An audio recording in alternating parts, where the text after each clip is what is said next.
প্রিয় শিক্ষার্থীরা, আজ আমরা বর্গমূলে একটা দুর্দান্ত টেকনিক শিখব। দেখো, 16 বর্গমূল 4, 25 বর্গমূল 5, 49 বর্গমূল 7, 81 বর্গমূল 9, এটা আমরা সবাই জানি এরকম। কিন্তু যখন 19, 11, 20 বা এরকম যদি কোনো সংখ্যা থাকে তখন আমরা বর্গমূল কিভাবে বের করবো? দেখো, আমরা 19 ধরো একটা, এটা দেখো 19 বর্গমূলের কাছাকাছি কি আছে? 19 বর্গমূলের কাছে পূর্ণ বর্গমূলের কাছে কি আছে? 16 আছে। 16 সাথে আর কত যোগ করলে 19 হবে? 3 লিখলাম। এখন 16 বর্গমূল কত? 4। আর 3 বর্গ 3 দশমিক দিবা। তারপর 3 দিয়ে আমরা কি লিখবো? 3 লিখবো। 3 এখন 4 যে লিখলাম, এই 4 ডাবল করবো। 4 ডাবল কত? 8। তাহলে 8। এখন দশমিক, পরের লাইন দেখো 4 দশমিক। এখন এই 30 এটা মনে মনে ধরো 30 আমি 8 দিয়ে ভাগ দিলে কত হলো? কত হলো?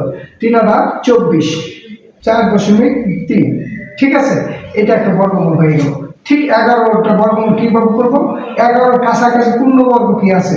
11 কাছাকাছি পূর্ণবর্গ 9। 9 সাথে কত যোগ করলে 11 হবে? 2।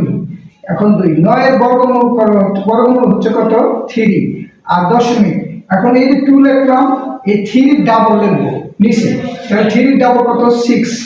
এখন 3 দশমিক, এখানে মনে মনে শূন্য ধরো, 20 যদি আমি 6 দিয়ে ভাগ করি তাহলে কত? 3.3। ঠিক আছে, ঠিক এইটা 20-এরটা কত হবে? বর্গমূল কত হবে? তো আমার কমেন্টসের মাধ্যমে জানাও। ওকে, আসসালামু আলাইকুম।